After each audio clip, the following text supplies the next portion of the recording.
उत्पत्ति ग्रंथ अध्याय 4। आदम की संतति। आदम का अपनी पत्नी से संसर्ग हुआ और वह गर्भवती हो गई। उसने काइन को जन्म दिया और कहा, मैंने प्रभु की कृपा से एक मनुष्य को जन्म दिया। फिर उसने काइन के भाई हाबिल को जन्म दिया। हाबिल भेड़ बकरियों का चरवाहा बना और काइन खेती करता था। कुछ समय बाद काइन ने भूमि की उपज का कुछ अंश प्रभु को अर्पित किया। हाबिल ने भी अपनी सर्वोत्तम भेड़ों के पहलौठे मेमने को प्रभु को अर्पित किया। प्रभु ने हाबिल पर प्रसन्न होकर उसकी भेंट स्वीकार की, किंतु उसने काइन और उसके भेंट को अस्वीकार किया। काइन बहुत क्रुद्ध हुआ और उसका चेहरा उतर गया।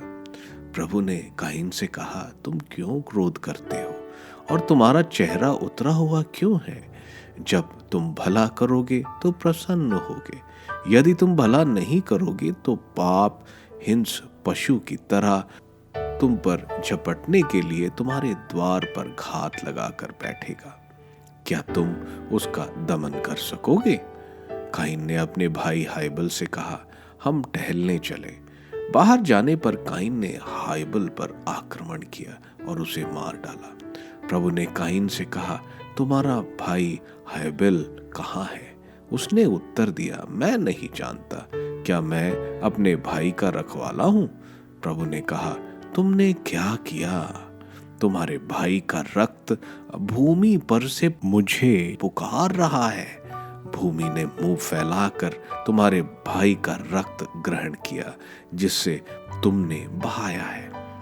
इसलिए तुम शपित होकर उस भूमि से निर्वासित किए जाओगे।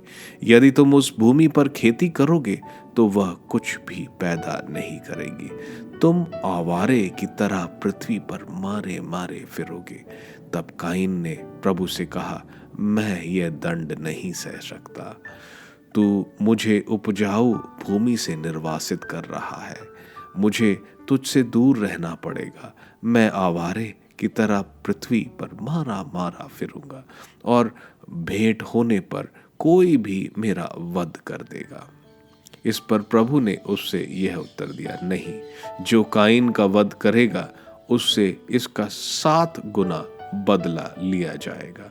कहीं ऐसा ना हो कि काइन उससे भेंट होने पर कोई उसका वध करे।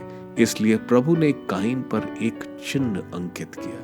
इसके बाद काइन प्रभु के पास से चला गया और आदन के पूर्व में नोद देश में रहने लगा।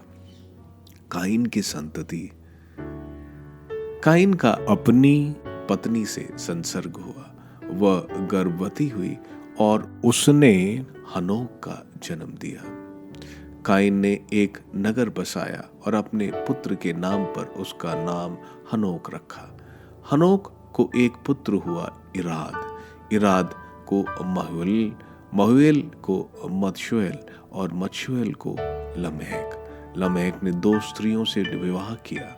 एक का नाम आदा था और दूसरी का नाम सिल्ला। आदा ने यबाल को जन्म दिया। यह उन लोगों के मूल पुरुष था जो तंबुओं में रहते थे और ढोर पालते थे। इसके भाई का नाम युबाल था और वह सब लोगों का मूल पुरुष था जो सितार और बांसुरी बजाते हैं। सिल्ला ने तुबलकाइन को जन्म दिया। यह कांसे और लोहे की वस्तुएं बनाने वाले सब लोगों का मूल पुरुष था। तुबलकाइन की बहन नामा थी। लमेक ने अपनी पत्नियों से यह कहा, आदा और सिल्ला, मैं जो कहता हूं उसे सुनो। लमेक की पत्नियों, मेरी बात पर ध्यान दो। मैंने उस पुरुष का वध किया है जिसने मुझे घायल किया था, उस नवयुवक का जिसने मुझे मारा था। यदि काइन का बदला 7 गुना चुकाया जाएगा तो लमेक का 77 गुना। आदम का अपनी पत्नी से फिर संसर्ग हुआ। उसने पुत्र प्रसव किया और उसका नाम सेत रखा। उसने कहा, काइन ने हाबिल का वध किया, इसलिए प्रभु ने उसके बदले मुझे एक अन्य पुत्र प्रदान किया। सेत को भी पुत्र हुआ। उसने उसका नाम एनोश रखा। उस समय से लोग प्रभु का नाम लेने लगे।